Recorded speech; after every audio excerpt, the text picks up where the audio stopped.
My ma het 'n nuwe kamera vir Kersfees persent gekry. En waar sy ook al gaan, is daar kamera altyd by.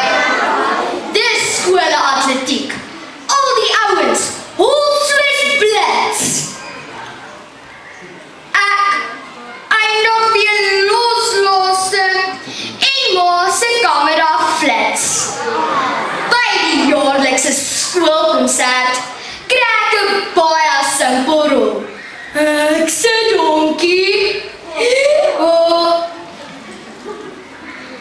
En die foto's is die hele Facebook vol. By die prysuitdeling sien juffrou Nel my op die wang. Was dit nodig om die foto